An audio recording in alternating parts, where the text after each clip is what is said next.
नमस्कार मित्रों। हम लोग टीजीटी बीजीटी एल के संबंधित जो क्लास शुरू किए हैं, तो आज हम लोगों का ये नया चैप्टर राजनीति विज्ञान पढ़ाएंगे। इसमें जो राजनीति विज्ञान जो पिछली क्लास में हम लोगों ने पढ़ाया था, राजनीति विज्ञान था क्या, उसकी परिभाषा क्या है, अन्य विषयों से संबंध क्या है, राजनीति विज्ञान का जो क्षेत्र क्या था, उसकी प्रकृति क्या थी, इस विषय में हम लोगों ने चर्चा कर लिया है। तो एक आज नया अध्याय शुरू कर रहे हैं। वो अध्याय है राज्य। वो कौन सा अध्याय है? राज्य, स्टेट। इसमें हम लोग देखेंगे राज्य की उत्पत्ति किन शब्दों से हुई, आधुनिक राज्य का जनक किसे कहा गया, जो राज्य के तत्व हैं वो कौन कौन से हैं, उसके बाद राजनीति में राज्य का क्या महत्व था है, उसके बाद राजनीति अवधारणा कैसी है, मूर्त है का मूर्त है, इस विषय में जानेंगे। तो हम लोग शुरू करते हैं कि राज्य या स्टेट क्या है। तो मित्रों देखिए यहाँ पे राज्य या स्टेट, राज्य या स्टेट। तो स्टेट शब्द, स्टेट जो शब्द है यह ट्यूटेनिक भाषा के किस भाषा से निकला है? ट्यूटेनिक एक भाषा है, ट्यूटेनिक। स्टेट शब्द ट्यूटेनिक भाषा के स्टेटस शब्द से निकला है। इससे निकला है स्टेट शब्द ट्यूटेनिक भाषा के स्टेटस शब्द से निकला है। ठीक, स्टेट शब्द ट्यूटेनिक भाषा के स्टेटस शब्द से निकला है। स्टेट शब्द का सर्वप्रथम प्रयोग करने वाला विद्वान, आधुनिक अर्थ में सर्वप्रथम प्रयोग करने वाला विचारक मैकियावली थे, मैकियावली हैं। स्टेट शब्द का आधुनिक अर्थ में, स्टेट शब्द का आधुनिक अर्थ में प्रयोग जो विद्वान या विचारक किए वो है मैकियावली। मैकियावली और प्राचीन काल में, जो प्राचीन काल था जब यूनानी राज्य थे, उस समय छोटे छोटे राज्य हुआ करते थे। प्राचीन काल में छोटे छोटे राज्य हुआ करते थे जिसे शहर राज्य कहा गया। प्राचीन काल में स्टेट शब्द के स्थान पर एक शब्द प्रयोग होता था, पोलिस। क्या, कौन सा शब्द प्रयोग होता था? पोलिस। पहले राज्य शब्द प्रयोग नहीं होता था। इस राज्य शब्द के स्थान पर एक शब्द है पोलिस। यूनानी राज्यों में राज्य शब्द के स्थान पर एक शब्द प्रयोग होता था, पोलिस। ठीक, कहा जाता था। इसमें प्रत्यक्ष प्रजातंत्र लागू था। क्या लागू था? प्रत्यक्ष प्रजातंत्र लागू था। जब प्रत्यक्ष प्रजातंत्र कैसे लागू था? क्योंकि इन राज्यों में जो नगर राज्य थे, छोटे छोटे यूनानी राज्य थे, यहाँ पे जो जनसंख्या थी वो बहुत सीमित थी। जो जनसंख्या थी बहुत सीमित थी, इसलिए वहाँ पर प्रत्यक्ष प्रजातंत्र लागू था। उसके बाद अगला जो बिंदु है उसे देख लेते हैं। जो लोग राजकाज में भाग लेते थे उन्हें नागरिक कहा जाता था। ये नागरिक, जो नागरिक थे, नागरिक किन्हें कहा गया? वह व्यक्ति जो राज्य के कामकाज में भाग लेते थे, जो राज्य के कामकाज में भाग लेते थे उन्हें नागरिक कहा जाता था। राज्य के कामकाज में भाग लेने वाले व्यक्तियों को नागरिक कहा गया। उसके बाद मध्यकाल आता है। उसके बाद मध्यकाल आता है। मध्यकाल में राज्य को सिविटास कहा जाने लगा। क्या कहा जाने लगा? सिविटास। मध्यकाल में राज्य को सिविटास कहा जाने लगा। मध्यकाल में राज्य को सिविटास कहा जाने लगा। यही सिविटास आधुनिक युग में राष्ट्र राज्य कहलाने लगा। ठीक, यही जो मध्यकाल में राज्य था, आधुनिक युग में मतलब वर्तमान समय में क्या कहलाने लगा? राष्ट्र राज्य। अब यहाँ पे देखिए राज्य कैसे कैसे बदला। प्राचीन काल में यही जो आपका राज्य है, प्राचीन काल में यूनान में नगर राज्य कहलाया। क्या कहलाया? नगर राज्य, जिसे पोलिस, जो पोलिस शब्द से निकला। ठीक, यही मध्यकाल में सिविटास कहा जाने लगा। यही राज्य मध्यकाल में सिविटास कहा जाने लगा। शिवदास आगे चल करके आधुनिक युग में जो राज्य है इसे राष्ट्र राज्य कहा जाने लगा। क्या कहा जाने लगा? राष्ट्र राज्य कहा जाने लगा। जो मैकियावली हैं, आधुनिक संदर्भ में राज्य शब्द का प्रथम बार प्रयोग, आधुनिक संदर्भों में राज्य शब्द का पहली बार प्रयोग मैकियावली ने किया। किन्होंने किया? मैकियावली ने किया। आधुनिक संदर्भ में राज्य शब्द का प्रयोग पहली बार करने वाले जो विचारक हैं वो कौन है? मैकियावली है। उन्होंने एक किताब लिखी। मैकियावली ने एक किताब लिखी। उनकी किताब का नाम क्या है? उनकी पुस्तक का नाम, उनकी रचना का क्या नाम है? प्रिंस। उनकी रचना का क्या नाम है? प्रिंस। इसी प्रिंस अपनी रचना में मैकियावली ने पहली बार राज्य शब्द का प्रयोग किया। पहली बार राज्य शब्द का प्रयोग किया। मैकियावली ने राजनीति को धर्म से अलग किया था। मैकियावली ने धर्म को राजनीति से अलग किया था, उसका अलग से अध्ययन शुरू किया। इसीलिए मैकियावली को आधुनिक राजनीति का जनक कहा गया, पिता कहा गया। अब देखिए, मैकियावली ने राजनीति धर्म से अलग किया, अतः उन्हें आधुनिक राजनीति का पिता कहा गया। उन्हें आधुनिक राजनीति का पिता कहा गया। राजनीति विज्ञान का पिता की अगर बात करें तो अरस्तु थे, हमने पिछली क्लास में देखा है। उसके बाद देखते हैं आगे, अगला पॉइंट क्या है। अब आते हैं राज्य। राज्य क्या है? राज्य एक अमूर्त अवधारणा है। राज्य कैसी अवधारणा है, कैसी विचारधारा है? एक अमूर्त है। इसे अमूर्त क्यों कहा गया? कि राज्य का कोई मूर्त रूप तो है नहीं, कोई देख तो सकता नहीं है राज्य किस तरीका दिखता है, रंग कैसा है, रूप कैसा है, लंबाई कैसी है, चौड़ाई कैसी है, ऐसा कोई मानक तो है नहीं राज्य को समझने का। तो इसे समझने के लिए जो कुछ तत्व हैं, उसके कुछ अंग हैं, उसके माध्यम से राज्य को हम व्याख्यायित करते हैं, समझते हैं, जानते हैं। तो इनके जो तत्व हैं, इनके माध्यम से जब हम राज्य को समझने का प्रयास करते हैं तो इनके जो तत्व हैं, पहला जिनका तत्व है वो है जनसंख्या। पहला क्या है? जनसंख्या। पहला तत्व क्या है? जनसंख्या। दूसरा तत्व क्या है?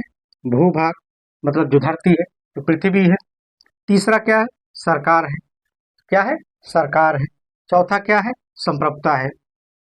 देखिए, इसमें जो राज्य के तत्व हैं, इस पहला जनसंख्या है, पहला कौन सा? जनसंख्या है। दूसरा भूभाग है। तीसरा सरकार है। ये तीनों मिलाकर के, जैसे जनसंख्या, भूभाग, सरकार, इसको एक शरीर मान लिया जाता है। ठीक, एक शरीर है। उसके बाद जो संप्रभुता है, इसे आत्मा कहा गया। ठीक, जो संप्रभुता है वो राज्य की आत्मा है। जनसंख्या, भूभाग, सरकार, ये राज्य का शरीर है। जो तत्व है, जनसंख्या, भूभाग, सरकार, राज्य का शरीर है। और जो शरीर की आत्मा है, कौन है? जो राज्य की आत्मा है वह संप्रभुता है। क्या है?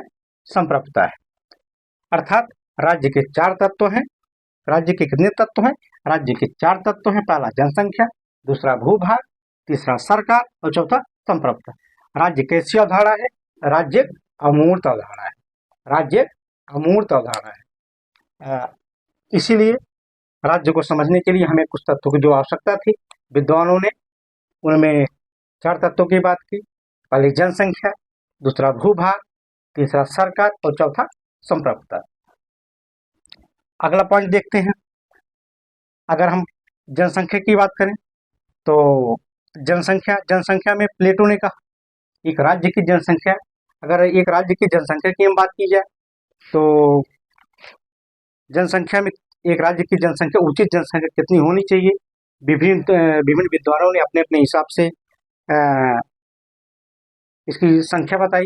लेकिन आज का जो आधुनिक राज्य है, अगर इसके संदर्भ में हम जनसंख्या की बात करेंगे वह निरर्थक होगा, क्योंकि ये जो बात विद्वानों ने कही है, जो यूनानी राज्य थे, जहाँ जब जनसंख्या सीमित थी, उस संदर्भ में चाहे आपके प्लेटो हों, चाहे अरस्तु हों, चाहे रूसो हों, इन तमाम प्रकार के जो विचारक हैं, उन्होंने राज्य की जनसंख्या को निर्धारण किया, बताया कितनी जनसंख्या होनी चाहिए। तो जो प्लेटो महोदय हैं, जो विचारक प्लेटो हैं, उन्होंने कहा राज्य की जनसंख्या 5040 होनी चाहिए। प्लेटो ने कहा राज्य की जनसंख्या कितनी होनी चाहिए? 5040। प्लेटो ने कहा राज्य की जनसंख्या 5040 होनी चाहिए। उसके बाद एक विद्वान हैं, विचारक हैं, जिन्हें राजनीति विज्ञान का जनक भी कहा गया, उनका नाम है अरस्तु। अरस्तु ने कहा राज्य की जनसंख्या उतनी होनी चाहिए, राज्य की जनसंख्या उतनी होनी चाहिए जिनका हम भरण पोषण कर सकें। राज्य की जनसंख्या उतनी होनी चाहिए जिनका राज्य भरण पोषण कर सके और जिसकी वह सुरक्षा कर सके। अरस्तु ने कहा राज्य की जनसंख्या उतनी होनी चाहिए जिनका राज्य के द्वारा अच्छे से भरण पोषण हो सके, अच्छे से भरण पोषण हो सके और उसकी सुरक्षा की जा सके। राज्य की जनसंख्या उतनी ही होनी चाहिए। एक बार फिर देख लेते हैं। अरस्तु ने कहा राज्य की जनसंख्या उतनी होनी चाहिए जितने का भरण पोषण राज्य कर ले और जितनी राज्य की सुरक्षा के लिए आवश्यक है। मतलब राज्य की जनसंख्या उतनी होनी चाहिए जितनी राज्य उचित जनसंख्या की भरण पोषण कर ले और उसकी सुरक्षा कर सके। आगे देखते हैं, एक अगले विद्वान है रूसो। कौन से विद्वान है? रूसो। इन्होंने कहा राज्य की जनसंख्या 10,000 होनी चाहिए। इन्होंने संख्या बताई कि राज्य की जनसंख्या 10,000 होनी चाहिए। रूसो ने कहा राज्य की जनसंख्या 10,000 होनी चाहिए। रूसो को आधुनिक प्रजातंत्र का पिता कहा गया। क्या कहा गया? रूसो को आधुनिक प्रजातंत्र का पिता कहा गया। रूसो को क्या कहा गया? आधुनिक प्रजातंत्र का पिता कहा गया। उसके बाद देखते हैं, अगर राज्य का जो तत्व है, जो भूभाग है, अगर इसके विषय में चर्चा करें तो भूभाग के अंतर्गत, जो भूभाग है उसके अंतर्गत क्या क्या आता है? एक जो आपका जल, थल और नभ, जल, थल और नभ की वह सीमा, जल, थल और नभ की वह सीमा जहां पर राज्य अपनी संप्रभुता, जो सॉवरेंटी है, जो सर्वोच्च शक्ति है, उस शक्ति का प्रयोग करता हो। राज्य, जल, थल और नभ की वह सीमा जिस सीमा के अंतर्गत राज्य अपनी संप्रभु शक्ति का प्रयोग करता है, संप्रभु शक्ति का प्रयोग करता है। ठीक, आगे देखते हैं। वह विचारक, कुछ विद्वान हैं, कुछ विचारक हैं जो भूभाग को राज्य का आवश्यक तत्व नहीं मानते हैं। कुछ विद्वान हैं जो राज्य का जो आवश्यक तत्व भूभाग है उसे मानते हैं। कुछ विद्वान जो भूभाग को राज्य का आवश्यक तत्व नहीं मानते हैं और कुछ विद्वान मानते हैं। पहले हम चर्चा कर लेते हैं भूभाग को राज्य का आवश्यक तत्व जो विद्वान नहीं मानते हैं।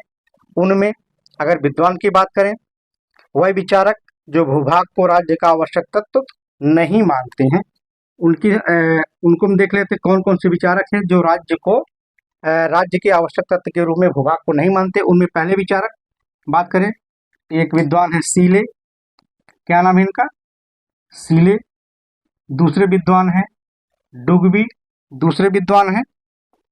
डुगबी। तीसरे हैं बिलोबी और चौथे हैं हाल। ये महत्वपूर्ण विद्वान हैं, विचारक हैं जो भूभाग को राज्य का आवश्यक तत्व नहीं मानते हैं। सीले, डुगबी, बिलोबी और हाल। सीले, डुगबी, बिलोबी और हाल, ये महत्वपूर्ण विचारक हैं जो भूभाग को राज्य का आवश्यक तत्व नहीं मानते हैं।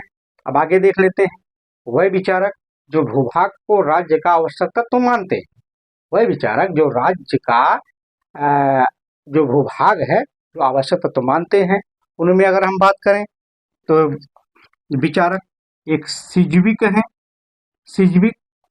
ब्लंसली,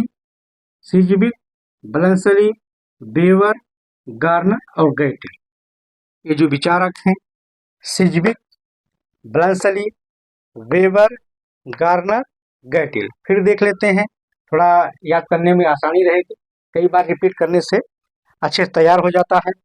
तो सिजविक है, ब्लंसली है, वेबर हैं, गार्नर हैं और गैटिल। ये जो विचारक हैं, जो महत्वपूर्ण विचारक हैं, ये भूभाग को राज्य का आवश्यकता मानते हैं, ये राज्य के लिए आवश्यक है। उसके बाद देख लेते हैं सरकार, जो राज्य का तीसरा महत्वपूर्ण तत्व है, जो राज्य का तीसरा महत्वपूर्ण तत्व है, जो राज्य का तीसरा महत्वपूर्ण तत्व है,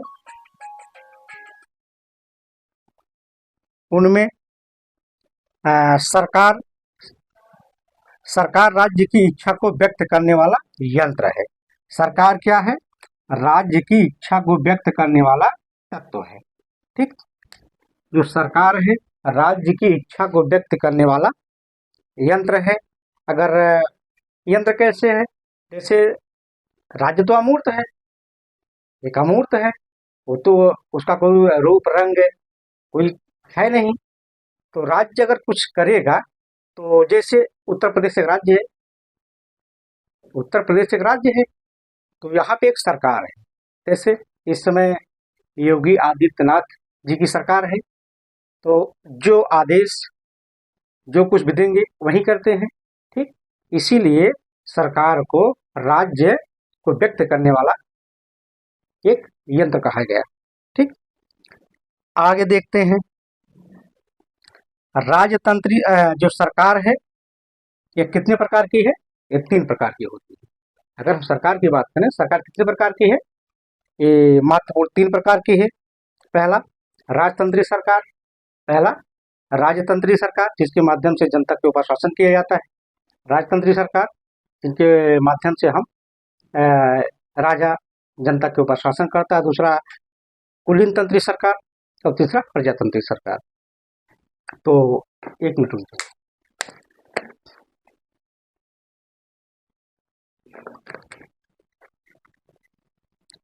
राजतंत्री सरकार के अंतर्गत यह इसमें एक व्यक्ति शासन करता है, जैसे राजा। ठीक, राजतंत्री सरकार के अंतर्गत ये जो राजा होता है तो पूरे राज्य पे शासन करता है। उसके बाद जो आपका कुलीन तंत्री सरकार है, कुलीन तंत्री सरकार को हम इलीट वर्ग का सरकार कहते हैं, बुजुर्गों वर्ग का सरकार कहते हैं, जिसमें सामंती हैं, कुलीन हैं, ये सब के माध्यम से जब कुछ लोगों के माध्यम से जनता के ऊपर शासन किया जाता है, तो वह कुलीन तंत्री शासन हो गया। उसके बाद जो प्रजातंत्री शासन है, प्रजातंत्र जिसमें जनता का शासन हो, प्रजा का शासन हो, जनता अपने वोट के माध्यम से, अपने जो चुनाव होता है उसके माध्यम से, अपने जो प्रतिनिधियों का चुनाव करती है, जो अपने प्रतिनिधियों का चुनाव करती है, उसके माध्यम से खुद अपने ऊपर शासन करने के लिए भेजती है कि आप जाइए हमारे ऊपर शासन करिए। जैसे अभी लोकसभा चुनाव है, ये भारत जो प्रजातंत्री देश है, यहाँ पे चुनाव हो रहा है इस समय। जो जनता जिन जिन नेताओं को संसद बना करके भेजेगी ऊपर, यहीं जाके हमारे लिए नियम कानून बनाएंगे, हमारे ऊपर शासन करेंगे, इसीलिए इसे प्रजातंत्री शासन कहा गया। ये आपका आधुनिक राज्य के अंतर्गत है, सबसे बढ़िया शासन है आधुनिक राज्य का। उसके बाद देख लेते हैं संप्रभुता। संप्रभुता क्या है? आंतरिक आंतरिक और बाह्य शक्ति के रूप में, आंतरिक और बाह्य हस्तक्षेप से मुक्त होकर के, आंतरिक और बाह्य हस्तक्षेप से मुक्त होकर के जो राज्य जिस माध्यम से शासन करती है वही सर्वोच्च शक्ति है, वही सर्वोच्च शक्ति है। देखते हैं, आंतरिक और बाह्य हस्तक्षेप से मुक्त राज्य सर्वोच्च शक्ति ही संप्रभुता कहलाती है। अर्थात जो राज्य है, राज्य जैसे भारत एक राज्य है, भारत एक राज्य है, ये अपने पूरे देश के अंतर्गत जो उसका भूभाग है, जो उसकी जनसंख्या है, जो अन्य राज्यों पे सरकार है, ये पूरे इसका जो एक सिस्टम है, इसके अंतर्गत निर्णय निर्माण जो भी ले वो पूरी तरीके से स्वतंत्र है। और बाहरी देशों में जो अपने देश का विदेश नीति है, इससे नीति निर्धारण करने में पूरी तरीके से स्वतंत्र हो, वही इसकी संप्रभुता है। ठीक, उसके बाद देख लेते हैं फिर संप्रभुता को राज्य की आत्मा कहा गया। यही संप्रभुता राज्य की आत्मा है। यही संप्रभुता राज्य की आत्मा है। यही संप्रभुता राज्य की आत्मा है। राज्य के जो महत्वपूर्ण तत्व हैं, उनमें सबसे महत्वपूर्ण तत्व की बात की जाए तो आपका संप्रभुता है। संप्रभुता के बिना राज्य की कल्पना हम नहीं कर सकते हैं। संप्रभुता विहीन राज्य की कल्पना नहीं की जा सकती है। संप्रभुता विहीन राज्य की कल्पना नहीं की जा सकती है। अगर हम बात करें, फॉर एग्जाम्पल, सन 1947 के पहले भारत एक देश तो था, एक राज्य तो था, लेकिन अगर इसमें बात करें, इसके पास अपनी जनसंख्या थी, अपना भूभाग था, एक सरकार भी थी, लेकिन इसके पास संप्रभुता नहीं थी। संप्रभुता किसके पास थी? ब्रिटेन के पास थी। वो वहां से शासन करता था।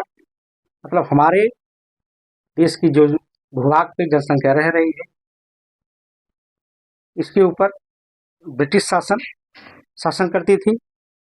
तो यही जो संप्रभुता है, जिसके माध्यम से राज्य को अपना अस्तित्व प्राप्त होता है, सबसे महत्वपूर्ण है।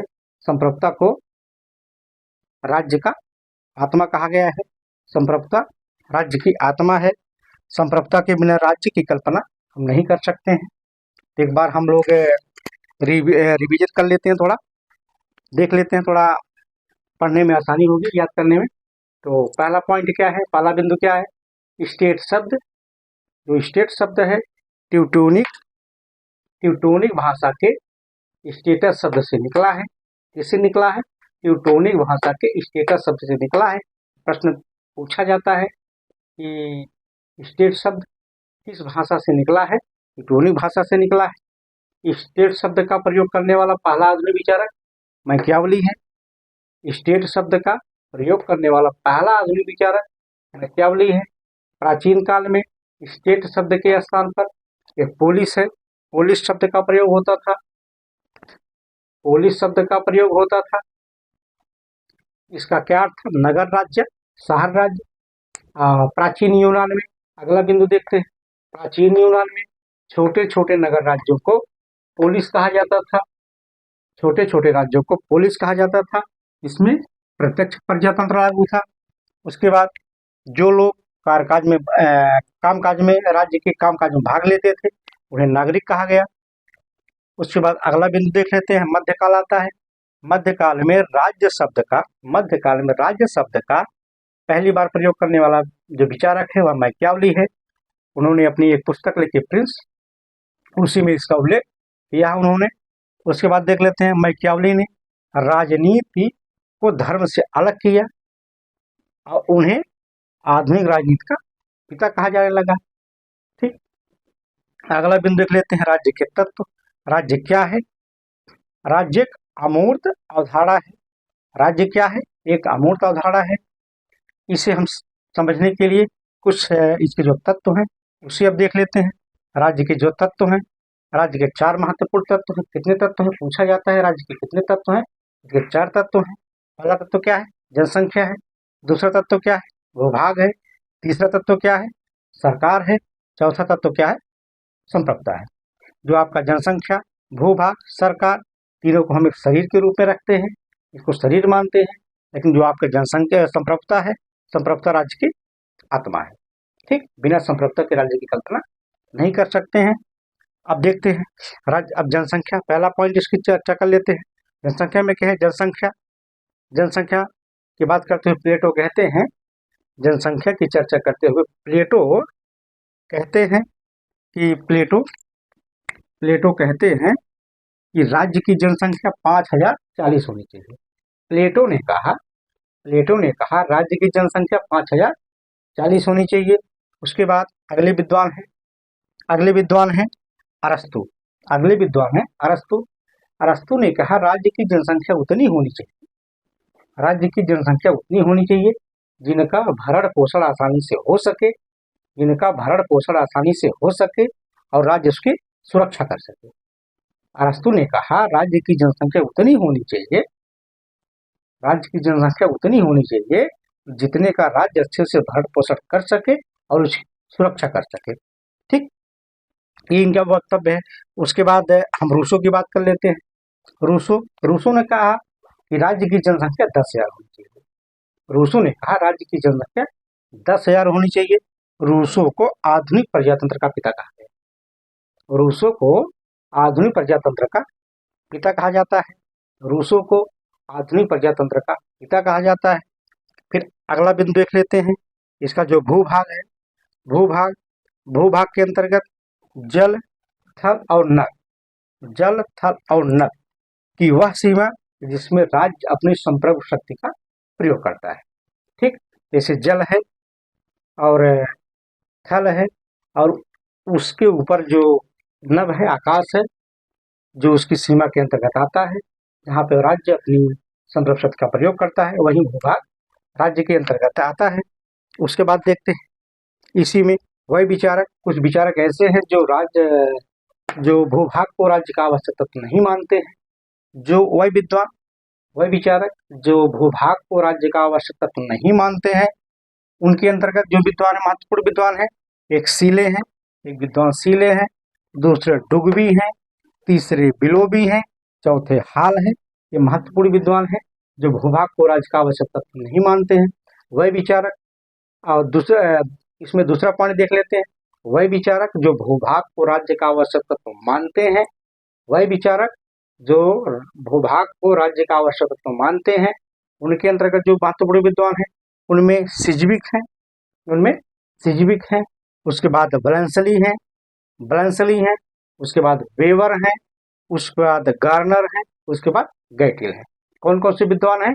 देखिए, सिजविक, ब्लैंसली, वेवर, गार्नर और गैटिल। ठीक, ये विद्वान हैं, ये विचारक हैं जो भूभाग को राज्य का आवश्यक तत्व मानते हैं। उसके बाद देखते हैं सरकार राज्य की इच्छा को व्यक्त करने वाला यंत्र है। सरकार क्या है? राज्य की इच्छा को व्यक्त करने वाला एक यंत्र है। और सरकार, अगर इसके प्रकार की बात करें, सरकार 3 प्रकार की है।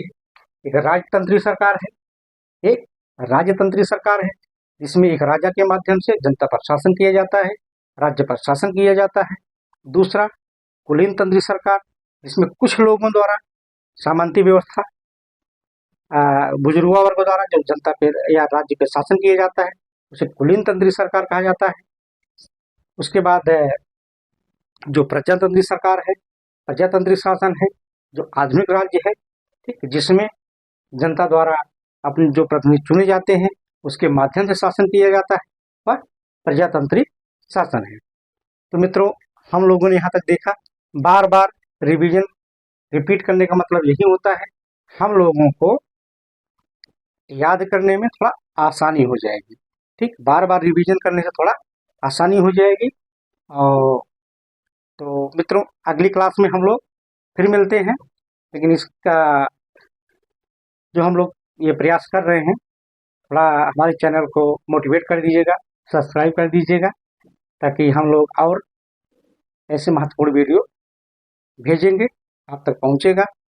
और टीजीटी पीजीटी कोशिश करेंगे जो सिलेबस है उसके अनुसार पूरा सिलेबस आप लोगों तक हम पहुंचाएंगे। ठीक मित्रों, नमस्कार।